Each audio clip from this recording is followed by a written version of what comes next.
নমস্কাৰ বন্ধু বান্ধৱীসকল, মই মীনাক্ষী আজি আমৰ আচাৰ এটা বনাবলৈ লৈছোঁ। যিহেতু এতিয়া আমৰ বতৰ, কেনেকৈনো মই ঘৰতে আচাৰবিধ প্ৰস্তুত কৰোঁ তাকে দেখাবলৈ চেষ্টা কৰিছোঁ। আহক পলম নকৰি যাওঁ। এনেকৈ টুকুৰা টুকুৰিকৈ কাটি হালধি দি এটা দিন ৰ'দত দিম। প্ৰথমে সৰিয়হ 2 চামুচ দি দিছোঁ। তাৰ পাছতে জালুকো 2 চামুচ দি দিম।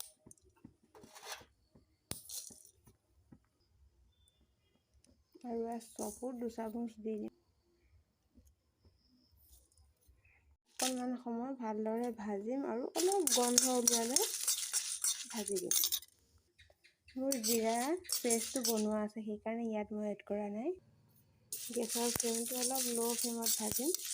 এতিয়া গন্ধ আহিছে, এতিয়া মই গেছটো অফ কৰি দিম। কেৰাহীত এতিয়া তেল গৰমাইছোঁ। এতিয়া মই গৰমাই থোৱা তেলখিনিতে হালধি দিছিলোঁ আৰু তাতে মই সেই কাটি থোৱা আমখিনি দি দিম। তাৰ পাছতে সেই বটি থোৱা পেষ্টটো ইয়াতে দি দিম। আগতেও মই বটি থোৱা আছিলে, সেইখিনি ইয়াতে এড কৰিছোঁ। আপোনালোকে যেনে ধৰণৰ মছলা দিব বিচাৰে দিব পাৰে।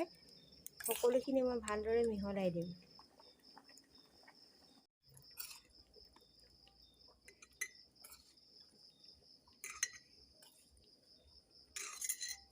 নেমু আছে যদিও মই তাত ভিনেগাৰ ইউজ কৰিম আৰু কালাৰটো ভাল হ'বৰ কাৰণে কাশ্মীৰী 2 চামুচ মই পেকেটত আছিলে তাকে দি দিছোঁ।